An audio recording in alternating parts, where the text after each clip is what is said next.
अस्सलामु अलैकुम वरहमतुल्लाहि वबरकातुहू। मरहबा, आदाब नाजरीन, मैं काजी हाफिज मोहम्मद अली आपका खैर मकदम करता हूँ खसवा 7 न्यूज चैनल पर। नाजरीन, देखते हैं आज की ताज़ा और अहम खबर। खुशामदीद मोहतरम नाजरीन, आप तमाम का खसवा 7 न्यूज चैनल में खैर मकदम है। नाजरीन, रियासत तेलंगाना में रिजर्वेशन को लेकर काफ़ी ज़्यादा बातचीत हो रही है और आवाम में एक हलचल सी देखी जा रही है। इसी खुसूस में आज मुसलमानों के लिए रिजर्वेशन से मुतालिक BRS पार्टी के जिम्मेदारान ने खुलासा किया। इस मौके पर वज़ीर दाखिला मोहम्मद महमूद अली ने एक मीडिया कॉन्फ्रेंस का एहतमाम करते हुए अपने खिताब में इस रिजर्वेशन से जुड़ी तमाम तर तफसीलात बताई और कहा कि रिजर्वेशन से मुतालिक तमाम सियासी हुकूमतें जैसे कांग्रेस और BJP पार्टी के तासुरात पर भी इन्होंने रोशनी डाली। इन्होंने इस बात का भी इज़हार किया कि जहां BJP पार्टी की जानिब से 4% रिजर्वेशन को भी ख़त्म करने की बातें की जा रही है और BRS हुकूमत की जानिब से फराहम किए जाने वाले रिजर्वेशन और आगे इसकी मज़ीद बढ़ोतरी के बारे में भी इन्होंने बातचीत की। आइए जानते हैं इस खुसूस में मुकम्मल तफसीलात। पेश है खसवा 7 न्यूज़ चैनल की ये खुसूसी रिपोर्ट। हमारे मैनिफेस्टो में CM साहब ने 12% रिजर्वेशन का देने का ऐलान किया था, मगर कांग्रेस के मैनिफेस्टो में नहीं था। अब हम लोग क्या है, हमसे वायदा किया था कि हम 2 साल में आपका तेलंगाना देंगे। हम उनके साथ 2 साल तक रहे। हमारे सारे मिनिस्टर, सारे MLA, खुद KCR साहब भी रिजाइन कर दिए थे। अब रिजाइन के बाद तो इलेक्शन आता है। CM साहब करीमनगर से फिर MP लड़े थे। वाइस राजशेखर साहब सारे मिनिस्टरों के साथ, तेलंगाना के 17 मिनिस्टरों के साथ और कुछ MPओं के साथ KCR साहब के खिलाफ कैंपिंग करने करीमनगर आए थे। उस वक्त हुआ कि हम जब 12% की बात करें मुसलमानों को वोट लेने के लिए, कांग्रेस ने जब वायदा किया कि हम भी 5% देंगे। 5% का वायदा करने के बाद इलेक्शन होगा। जो सीटें हम जीतने थे जीती, उन्होंने जो जीतने के सीट जीते, मगर अब 5% के लिए कोशिश करते रहे। उसके बाद वो बोले कि नहीं 5% देंगे, 4% देंगे। मैं एक बात पूछना चाहता हूं, कल ने BJP ने ऐलान किया ये सुप्रीम कोर्ट से जो स्टे है ना, हम हटा के 4% रिजर्वेशन भी बर्खास्त करवा देंगे। वो तो सही है, BJP का एजेंडा है। मैं एक बात पूछना चाहता हूं, क्योंकि हमारे मीडिया जो इंटेलेक्चुअल होते हैं ना, वो सारे पार्टियों से बात करते हैं, सारे लीडरों से बात करते हैं। हमने क्या किया 12% के लिए?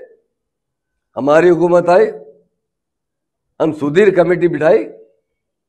सुधीर कमेटी की रिपोर्ट आने के बाद हम वो बिल असेंबली में लाए।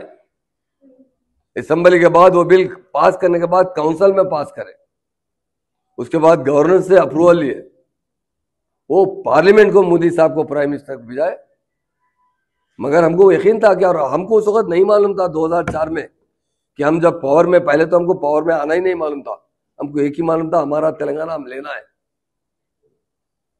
जब कांग्रेस पावर में आई, डेफिनेट 2004 से 14 तक हम उसके लिए भी अप्रिशिएट करें। आप दीजिए 5%। क्यों वो लोग असेंबली में नहीं लाए? क्यों काउंसिल से पास नहीं करवाए? क्यों गवर्नर से अप्रूवल नहीं लिए? अगर उनकी दिल्ली में भी उनकी हुकूमत थी, गली में भी उनकी हुकूमत थी, अगर वो 5% भी पार्लियामेंट में पास कर देते ना। इसलिए मैं कहता हूं कि इंसान की नीयत अच्छी होना चाहिए। 5% भी असल में पास कर देते ना, अल्लाह का शुक्र है। 4% से भी फायदा हुआ, मैं नहीं होता हूं। अगर 5% असेंबली में पास कर देते, वो रिजर्वेशन लाइफ लॉन्ग के लिए हो जाता। कुछ दिन पहले पार्लियामेंट में केस आया था, CM साहब ने खुद मुझसे बात की। मुझे कहा महमूद भाई, ये रिजर्वेशन किसी तरह कायम रहना चाहिए। मैंने सुप्रीम कोर्ट के बड़े बड़े वकीलों से बात किया। CM साहब ने कहा 1 से 10 वकील लगाइए, 100 करोड़ भी खर्चा होते ना, ये रिजर्वेशन बर्खास्त नहीं होना चाहिए, कायम रहना चाहिए। ये कहने वाला कोई लीडर है तो वो KCR है। और आज हमको कहते हैं कि हम 12% कैसा देंगे? आप जानते हैं, आप 5% भी हमारे दबाव पे दिए हैं। अगर TRS पार्टी नहीं बनती ना, मुसलमान रिजर्वेशन नहीं देते थे मुसलमानों को। हमारी दबाव पे आकर वो 4% का रिजर्वेशन बिल पास असेंबली में नहीं पास किया, काउंसिल में पास नहीं किया, जियो पास किया गया। जियो को किसी ने चैलेंज किया, आज सुप्रीम कोर्ट में मसला अटका हुआ है। और हम आज पूछना चाहता हूं ना भाई, आज भी डिक्लेयर कर सकते हैं ना 12%।